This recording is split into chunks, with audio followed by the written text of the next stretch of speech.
ఏసిక breaking చూస్తున్నాం. పశ్చిమ బెంగాల్ రాజకీయాల్లో ఆసక్తికర పరిణామం చోటు చేసుకుంది. ఐపాక్ ఆఫీసులపై ఈడీ దాడులు నిర్వహించడంతో పాటు అధికారిక విపక్షాల మధ్య తీవ్ర వాదోపవాదనలు జరుగుతున్నాయి. కోల్కతాలోని స్టాల్ లేక్లో ఉన్న ఐపాక్ మెయిన్ ఆఫీస్తో పాటు సంస్థ సహ వ్యవస్థాపకుడు ప్రతీక్ జైన్ నివాసంలోనూ ఈడీ రైడ్స్ చేపట్టింది. సిఏపీఎఫ్ పటిష్ట బందోబస్తు నడుమ దాడులు జరిగాయి. విషయం తెలిసిన వెంటనే CM Mamata Banerjee Kolkata police commissioner Manoj Kumar వర్మతో కలిసి ప్రతీక్ జైన్ నివాసానికి చేరుకున్నారు. ఇంట్లోకి వెళ్లి ఈడీ అధికారులతో మాట్లాడారు. కొద్దిసేపటి తర్వాత బయటకు వచ్చారు.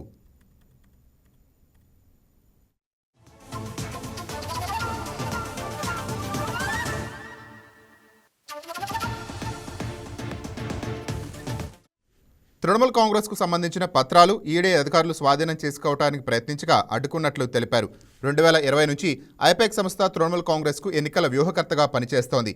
సీఎం మమతా చర్యలను పశ్చిమ బెంగాల్ శాసనసభలో ప్రతిపక్ష నేత సువేందు అధికారి లేవనెత్తారు. రాజ్యాంగ సంస్థ విధుల్లో మమతా బెనర్జీ నేరుగా జోక్యం చేసుకుంటున్నారని ఆరోపించారు. ఐపాక్కు పీఎంఎల్ఏ పరిధిలోకి వచ్చే నిధులు అందుతోన్నట్లు ఆరోపణలు ఉన్నాయి. కొన్ని లావాదేవీలు, ఫండింగ్ సోర్సులపై అనుమానాలు వ్యక్తం అయ్యాయి. అయితే దీనిపై ఈడీ అధికారుల నుంచి అధికారిక ప్రకటన రాలేదు. ఐపాక్ గతంలో పలు పార్టీలకు పనిచేసింది. ఏపీలో వైసీపీ కోసం ఎన్నికల వ్యూహకర్తగా పనిచేసింది. దీంతో ఆ పార్టీ ఇతర పార్టీలను ఐపాక్ చేసిన లావాదేవీలు బయటపడే అవకాశం ఉందని తెలిపారు.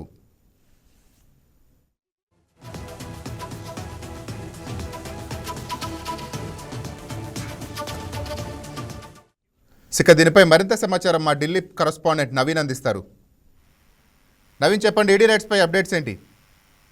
కానీ బెంగాల్ రాజకీయాలు ఇంకా వేరేటువంటి పరిస్థితి నెలకొంది. ముఖ్యంగా కన్సల్టెన్సీ ఐపాక్ పై జరిగినటువంటి ఈడీ రైట్స్ సంబంధించిన అంశాలపై ఇప్పుడు బెంగాల్లో చర్చనీయాంశంగా మారినటువంటి పరిస్థితి నెలకొంది. ముఖ్యంగా మనీ లాండరింగ్ కేసు సంబంధించినటువంటి దర్యాప్తులో భాగంగా కోల్కతాతో పాటు అనేక ప్రాంతాల్లో ఐపాక్ సంబంధించినటువంటి కార్యాలపై ఈడీ సోదాలు కూడా జరపడం జరిగింది. ఆ సమయంలోనే పశ్చిమ బెంగాల్ ముఖ్యమంత్రి మమతా బెనర్జీ ఐపాక్ సంబంధించినటువంటి అక్కడ కార్యాలయం కూడా వెళ్ళినటువంటి పరిస్థితి నెలకొంది. ముఖ్యంగా ఐపాక్ నిర్వహించినటువంటి ప్రతీక్ జైన్ నివాసం కూడా మమతా బెనర్జీ కూడా అక్కడికి వెళ్ళినటువంటి పరిస్థితి నెలకొంది. దాని తర్వాత కొంత ఉద్రిక్తమైనటువంటి పరిణామం కూడా చోటు చేసుకున్నటువంటి పరిస్థితి నెలకొంది. ముఖ్యంగా ఈడీ అధికారులు జైన్ నివాసంలో తనిఖీలు చేస్తున్నందుకు ఒకసారిగా మమతా బెనర్జీ అక్కడికి వెళ్ళడము, అక్కడ ఉన్నటువంటి స్థానిక పోలీస్ కమిషనర్ తో పాటు అక్కడ ఉన్నటువంటి మనోజ్ వర్మ కూడా అక్కడికి ఆ సమయంలో కూడా వెళ్ళడం జరిగింది. ఆ సమయంలో అక్కడ ఉన్నటువంటి ఈడీ అధికారులు సోదాలు కూడా జరుపుతున్నటువంటి పరిణామం కనిపిస్తుంది. అయితే ఆ సమయంలోనే మమతా బెనర్జీ కొన్ని ఘాటైనటువంటి వ్యాఖ్యలు కూడా చేయడం జరిగింది.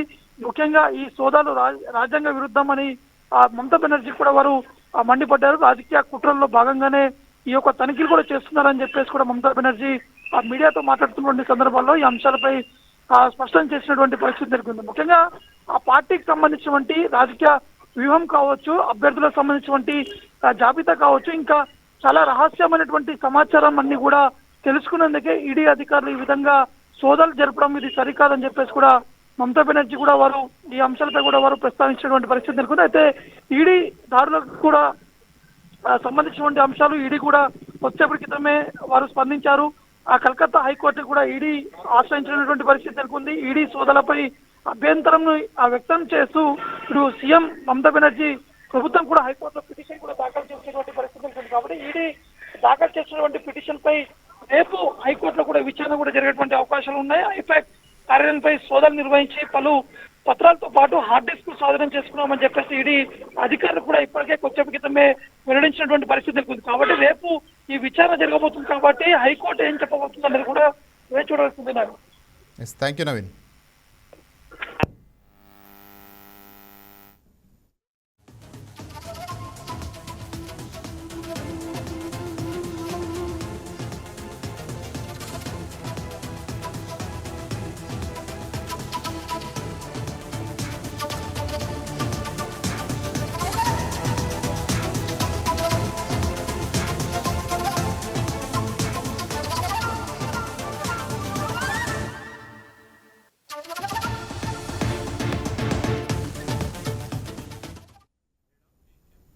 ఈ వీడియో మీకు నచ్చినట్లయితే లైక్ చేయండి, షేర్ చేయండి, మా ఛానల్కి సబ్స్క్రైబ్ చేయండి.